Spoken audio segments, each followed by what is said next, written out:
ના બાંધતા હોય તો કહું. અને કદાચ એ ઘડી ઘર કદાચ ખોટું લાગ્યું હોય ભાઈ તો એ વસ્તુ અહીં મેલીને જજો ઘરે પકડતો જો હસતા મોઢે મેલવા ના આવું તો એટલે હું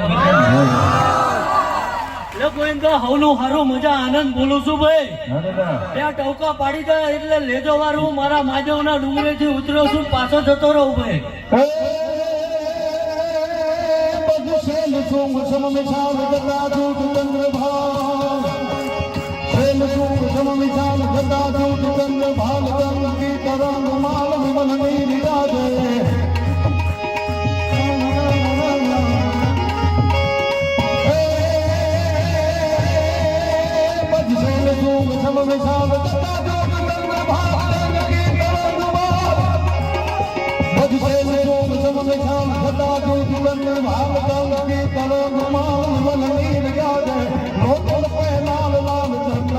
ભાવ